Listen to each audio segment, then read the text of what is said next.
ಸಾಕಷ್ಟು ಟೀಕೆ ಟಿಪ್ಪಣಿ ವಿರೋಧಗಳಿಂದ ಸದ್ದು ಮಾಡ್ತಾ ಇರುವಂತಹ ಟನಲ್ ರಸ್ತೆಯ ನಿರ್ಮಾಣದ ಗುತ್ತಿಗೆ ಪಡೆಯೋಕೆ ದೇಶದ ಟಾಪ್ ಕಂಪನಿಗಳು ಮುಂದೆ ಬಂದಿವೆ. ಹೆಬ್ಬಾಳದಿಂದ ಸಿಲ್ಕ್ ಬೋರ್ಡ್ ವರೆಗಿನ ಸುರಂಗ ಮಾರ್ಗ 17,000 ಕೋಟಿ ವೆಚ್ಚದಲ್ಲಿ ರೆಡಿಯಾಗ್ತಾ ಇದ್ದು ಟೆಂಡರ್ಗೆ 2 ದೊಡ್ಡ ಸಂಸ್ಥೆಗಳ ನಡುವೆ ಪೈಪೋಟಿ ನಡೀತಾ ಇದೆ.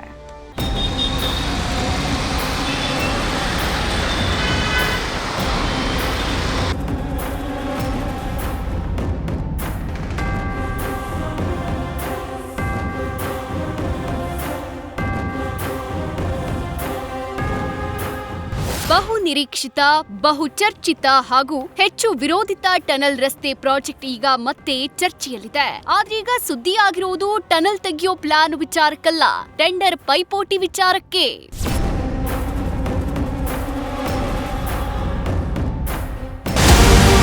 ಅದಾನಿ ಅಥವಾ ಟಾಟಾ, ಯಾರ ಪಾಲಾಗಲಿದೆ ಸುರಂಗ ಮಾರ್ಗ ಪ್ರಾಜೆಕ್ಟ್?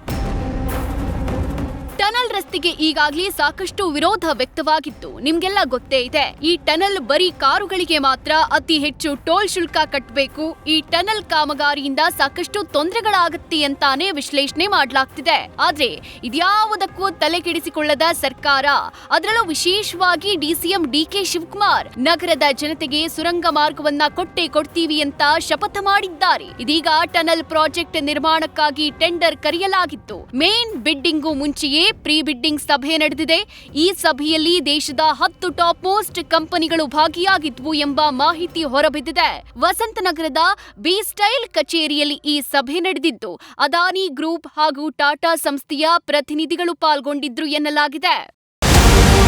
ಇದೇ ವಿಚಾರ ಈಗ ಸೆನ್ಸೇಷನ್ ಆಗಿದೆ. ಹೆಬ್ಬಾಳದ ಎಸ್ಟಿ ಮಾಲ್ನಿಂದ ಸಿಲ್ಕ್ ಬೋರ್ಡ್ ವರೆಗೂ ಸುಮಾರು 16.75 ಕಿಲೋಮೀಟರ್ ಸುರಂಗ ಮಾರ್ಗ ನಿರ್ಮಾಣವಾಗಲಿದ್ದು, ಇದಕ್ಕಾಗಿ ಬರೋಬ್ಬರಿ 17,698 ಕೋಟಿ ವೆಚ್ಚವಾಗಲಿದೆ. ಇದರ ಟೆಂಡರ್ ಪಡೆಯೋ ಕಂಪನಿ 60% ಹೂಡಿಕೆ ಮಾಡಬೇಕಿದೆ. ಅಂದ್ರೆ ಆಲ್ಮೋಸ್ಟ್ 10,000 ಕೋಟಿ. ಇನ್ನುಳಿದ ಮೊತ್ತ ಬಿಬಿಎಂಪಿ ಭರಿಸಲಿದೆ. ಏನೋ ಬಿಡ್ ಪಡೆಯೋ ವೇಳೆ 40 ಕೋಟಿ ಠೇವಣಿ ಇಡಬೇಕು. ಇದಕ್ಕೆ ಪ್ರತಿಯಾಗಿ ಖಾಸಗಿ ಕಂಪನಿಗೆ 30 ವರ್ಷ ಟೋಲ್ ಸಂಗ್ರಹಿಸಲು ಒಪ್ಪಂದ ಮಾಡಿಕೊಡಲಾಗುವುದು ಎಂಬ ವಿಚಾರ ತಿಳಿದುಬಂದಿದೆ.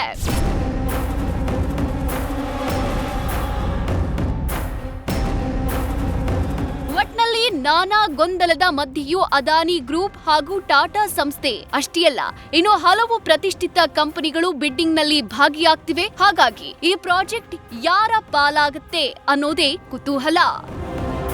Bharat Krishnappa, news first, Bengaluru.